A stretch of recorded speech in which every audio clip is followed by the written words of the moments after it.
کو کہ حیرت ہے کہ جو اپنے نام کے آگے رضوی لگاتے ہیں، برکاتی لگاتے ہیں۔ میں آپ سے پوچھنا چاہتا ہوں، پورے ہند و پاک اور بنگلہ دیش میں جو اسلام کی یہ ہری بھری کھیتیاں نظر آ رہی ہیں، کروڑ کی تعداد میں جو مسلمان نظر آ رہے ہیں، پوری دنیا جانتی ہے کہ مسلمان پہلے سے تھے، لیکن اتنی کم مقدار میں تھے۔ یہ مسجدوں کے مینارے، یہ مدرسے، یہ خانقاہیں، یہ مزارات، یہ امام، یہ مولانا، یہ سب خواجہ غریب نواز کی دین ہے۔ خواجہ غریب نواز کے قدموں کی برکت سے ہندوستان، پاکستان، بنگلہ دیش میں اسلام پھیلا۔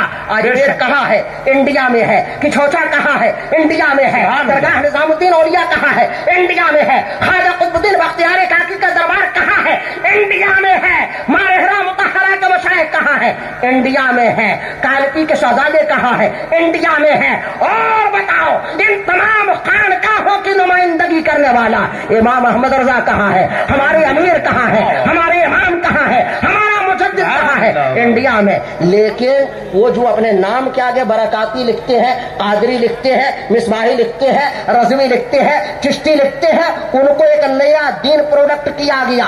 ہالینڈ سے دین آ رہا ہے، اب ہالینڈ سے اسلام کو سمجھا جائے گا، سنیت کو سمجھا جائے گا۔ اس شخص کا نام کچھ اور نہیں۔ اب تک لوگ مولاناؤں سے اور پیروں سے دین سمجھ رہے تھے، اب لوگوں نے ڈاکٹر سے دین سمجھنا شروع کیا۔ ایک شخص ٹیلی ویژن پہ پرکٹ ہوتا ہے، اس کی تمام خوبیاں، اس کے تمام کمالات ٹی وی کے پردے پہ نظر آ رہے ہیں۔ ڈاکٹر طاہر القادری، آپ کے امام کی داڑھی نہ ہو، ایک فتوا نہیں 1000 فتوا آ جائے گا، اس کے پیچھے نماز نہیں ہوتی ہے، لیکن وہ داڑھی اڑانے والا، سر شام کوٹ پینٹ کا پہن کر کے گھومنے والا، وہ خود بھی پہلے ہی سے ایسا ہی تھا اور اس کا باپ اس سے بڑا والا تھا۔ یہ دونوں کے دونوں مکار۔ اس نے جب اپنی مکاری اور فریب کاری کو عام کیا تو بہت سے سنیوں نے کہا کہ بہت بڑے علامہ ہے اور یہ تو عاشق رسول ہے، تقریر کرتے ہیں تو روتے ہیں۔ میں نے کہا عاشق نہیں ہے، اداکار ہے، فلمی ایکٹر ہے۔ ہندوستان میں ہوتا تو کسی فلم میں اسے نکاح پڑھانے کا رول مل جاتا،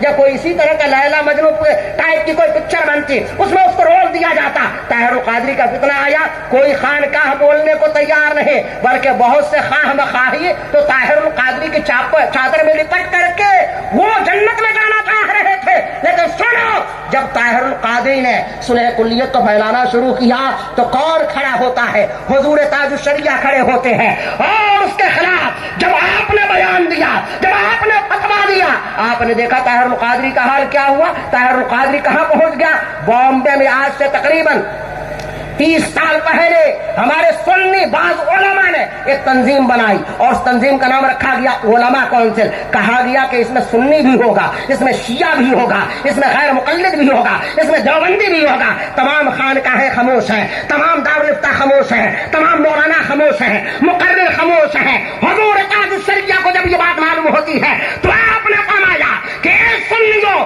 تم بد مذہبوں سے کیوں میل کر رہے ہو؟ تم آپس میں سنی سے متحد ہو جاؤ۔ حضور تاج الشریعہ پہ جو لوگ یہ الزام لگاتے ہیں اور ہم لوگوں پہ کہ یہ لوگ کبھی لوگوں کو ملنے نہیں دینا چاہتے، ہم کہتے ہیں کہ سنی سے مل جائے، تم کہتے ہو سنی وہابی سے مل جائے۔ اسی کو کسی نے کہا تھا کہ مثالے تالے تمبورا الگ یہ سب سے رہتے ہیں، ذرا سی چھیڑ کے دیکھو، ملے یہ سب میں رہتے ہیں، بات سنیت کی کرتے ہیں، نام اعلیٰ حضرت کا لیتے ہیں، جہاں نذرانہ چاہیے وہاں تاج الشریعہ کا عرس بھی منا لیتے ہیں، لیکن کہتے ہیں وہابیوں کے ساتھ اٹھے بیٹھیں گے، تم وہابیوں کے ساتھ کہتے ہو کہ ہم جلسہ کریں گے۔ اگر عوام نے کہا کہ پھر ہم وہابیوں کو چندہ دیں گے، وہابیوں ہی سے مرید ہوں گے، وہابیوں کے مدرسے میں اپنے بچوں کو پڑھائیں گے، آپ کا کیا جواب ہوگا؟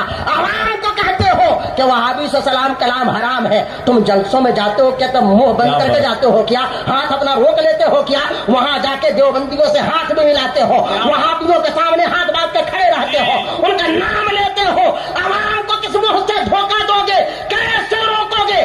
آج عوام میں جو صلح کلیت پھیل رہی ہے وہ اسی بنیاد پر کہ جب ہمارا مولانا خود سیلفی لیتا ہوا نظر آ رہا ہے، جب ہمارا مولانا فوٹو کھنچاتا ہوا نظر آ رہا ہے، نام میں اس کے رضوی لگا ہوا ہے، خلیفہ لگا ہوا ہے۔ میں کہتا ہوں ایسے لوگ خلیفہ نہیں ہے، یہ خلیفہ ہو جائے یہی بہت بڑی بات ہے۔ یہ حروف تہجی کے فا ہے، یہ خلیفہ نہیں ہے، وہ مرید نہیں ہے، وہ کسی اور کا مرید ہوگا. بہت سے ایسے ہیں کہ ان کا عمل تو ایسا ہے کہ کسی مونگ پھلی بیچنے والے کا بھی عمل نہیں, لیکن وہ کہتے ہیں کہ ہم عطائے مفتی اعظم ہیں. ارے ہم کہتے ہیں تم عطا مفتی اعظم کی کیسے ہو سکتے ہو؟ کسی ایسے ویسے کی خطا ہوگی, وہ اور بات ہوگی کہ تم لوگوں نے اپنے ناموں میں یہ اچھے اچھے نام رکھ لیے ہیں. جیسے کسی کے گھر بچہ پیدا ہوا, بچہ لنگڑا لولا کالا کلوٹا, اب وہ پہنچا حضرت علامہ مفتی شکیل صاحب کے پاس کباب, کہا کہ اگر بیٹا ہوا ہے نام رکھ دیجئے. ان کو کیا پتا ہے کہ یہ رکشہ چلانے والے کا بیٹا ہے یا مونگ پھلی بیچنے والے کا بیٹا ہے؟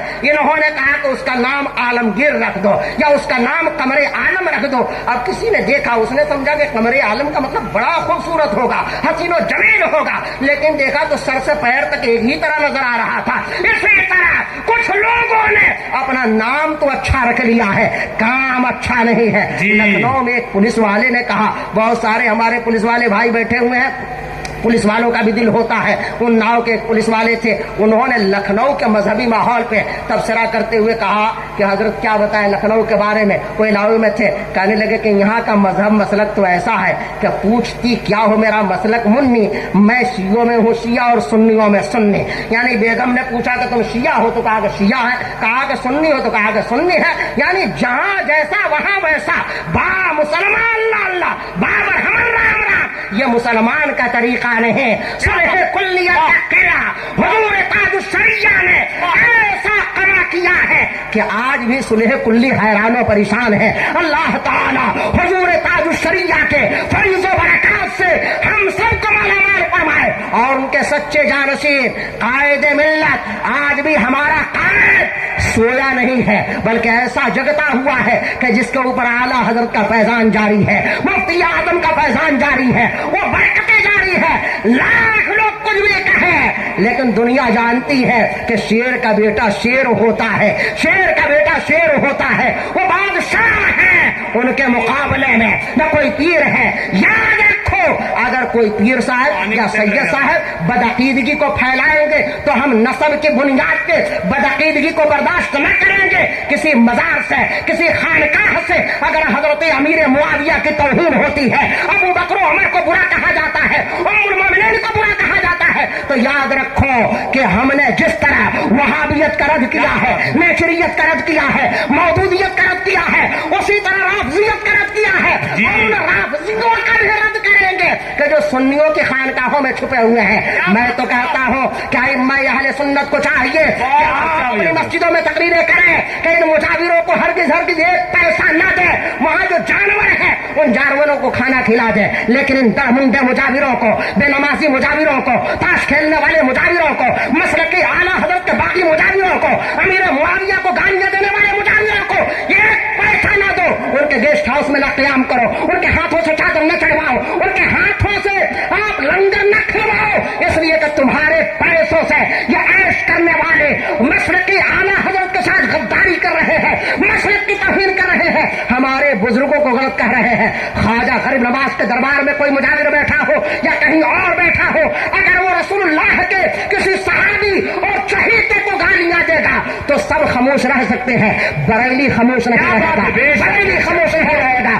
سر سوئے روزہ جھکا, پھر کو کیا دل تھا ساجد نج دیا, پھر تجھ کو کیا تیری دوزخ سے تو کچھ چھینا نہیں, خلد میں پہنچا رضا پھر تجھ کو کیا. السلام علیکم ورحمۃ اللہ وبرکاتہ.